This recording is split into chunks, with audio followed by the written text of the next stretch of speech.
Welcome to the Fleet Geeks podcast. We're here to help develop fleet and transport professionals. Do you want to progress and develop your skills and knowledge? We promise to bring lively conversation and debate around interesting issues and keep you bang up to date with changes in our awesome industry. The Fleet Geeks are a community of professionals, and if you enjoy the podcast, why not join the discussion for free in the Fleet Geek community over on Facebook. Hello and welcome to today's Fleet Geeks podcast. It's an absolute honour that you've joined me to listen to today's episode, and I'm really proud of what the Fleet Geeks is achieving this year from a podcast perspective. The numbers are just growing astronomically, so really pleased. Today I'm going to cover something that I've not covered before, not really spoken about, and I get asked quite regularly, should I sack my driver who used his mobile phone whilst driving? So it's a really interesting question, and the answer is not particularly straightforward. If you were to ask Facebook groups, I'm sure they'd probably respond with a yes, sack them immediately. However, I'm going to go into the intricacies of this in a little bit more detail. There's a few questions that I have. One of them is, well, who's caught them using their mobile phone? So has it been another driver, or have they actually been caught and received points and a fine on their license for using their mobile phone?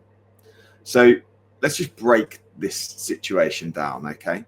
So using a handheld mobile phone whilst driving a vehicle is a serious offence under the law. No grey area here at all. If you get caught by DVSA or by the police, you'd be looking at 6 points and a £200 minimum fine, plus a potential review of your HGV licence by a traffic commissioner as part of a driver conduct hearing. So once everything washes through, if your driver gets points, you do need to notify the traffic commissioner of that. And then there's obviously an operational risk. So as a transport manager or as an operator, you could be seen as failing in your duty if the driver is allowed to continue without any corrective action. So that could potentially even trigger a public inquiry if there's a pattern or if there's something that caused any concern for the traffic commissioner. So doing nothing is not an option. There's no option to do nothing here, okay? So you must take some action. I hope you're following, okay? So please make sure that there is some action that follows up. However, before jumping straight to dismissal, we need to ask a few questions. So the first is it a one-off lapse? Is there any mitigating circumstances? Or is it part of a pattern of risky behaviour, for example? What's the disciplinary history of the driver? Have they had any previous warnings or training, particularly around mobile phone use? What does your company policy say? Have you got a really clear policy? And has it been signed by the driver prior to this incident? What does it allow for? Is it zero tolerance, or does it allow for there to be a final warning, for example? And how does your decision set a precedent and send a warning to the rest of the team? So in the example, if your policy is really clear, the driver's signed for it, they've been really clearly trained on it, and you're on really solid ground to take disciplinary action, possible dismissal for gross misconduct could be on the cards here, right? Because ultimately using a phone behind the wheel is breaking the law and therefore is classed as gross misconduct.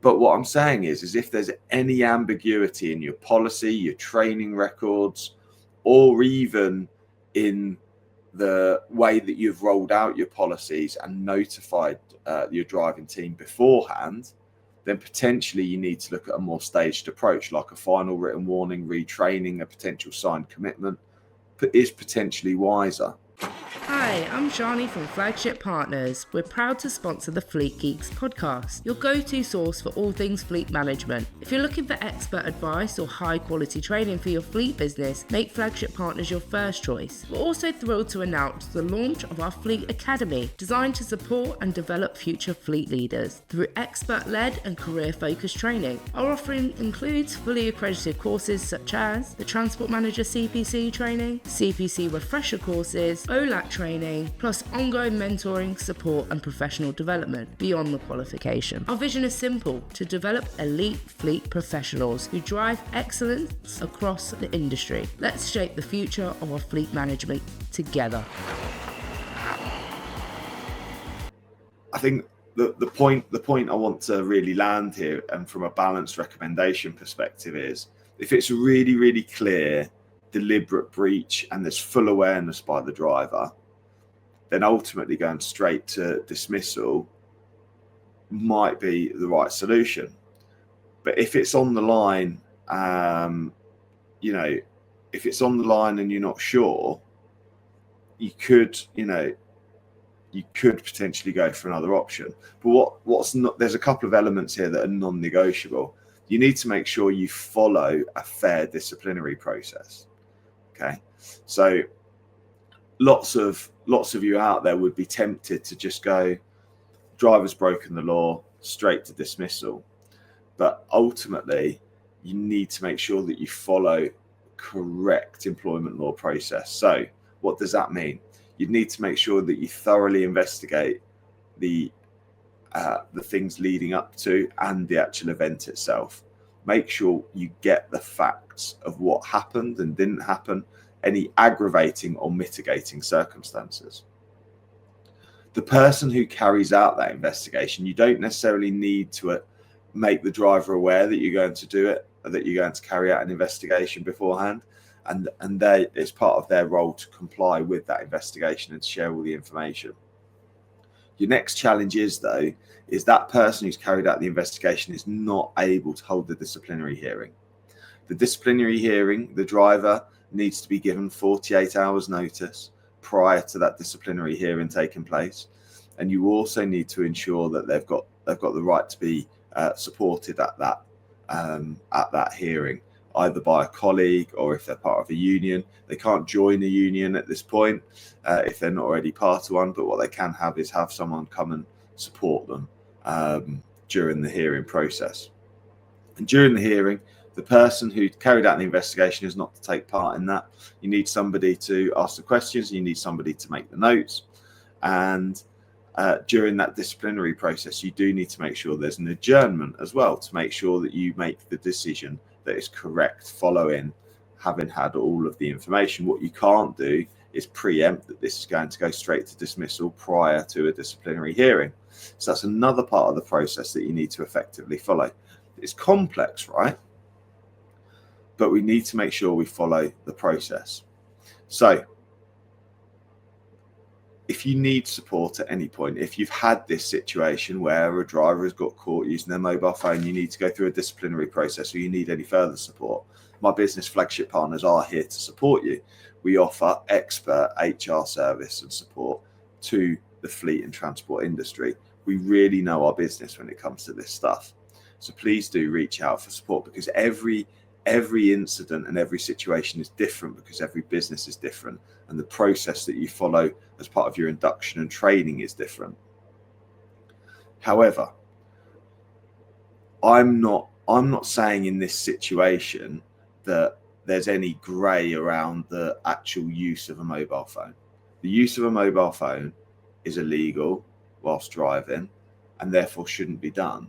Okay. But what I am saying is that the process you follow, there's a bit more delicacy. There's a bit more that you need to be a bit careful about how you follow that process to ensure that you get the right outcome for you as an operator, but also for the individual. Anyway, in the case where the driver has been caught on their mobile phone, if they've been caught by a member of the public, or if they've been caught by a member of your team, for example, there's no official offence there. So therefore, there is no need to escalate that to the traffic commissioner. However, you do need to notify the traffic commissioner of any penalty points, any fines, etc., if they've been caught by one of the authorities. So please also bear that in mind. And what may happen is you may have to justify your decision. You may decide that you're going to go through a warning, training, process with your driver. However, when you then notify the traffic commissioner, they may decide to take away that vocational license, and you may be asked to justify your decision making around this. So just be careful that you know exactly what you're doing and the process you're following. Okay. And be wary that what this may trigger is you may end up going to dismissal with this driver. What you do need to reflect on is, have you made everyone properly aware? Have you followed a proper training process? Have you followed a proper induction process? Are your policies properly signed off and read by your drivers? Those are the big questions that you really need to ask yourselves as an operator, and make sure you follow through.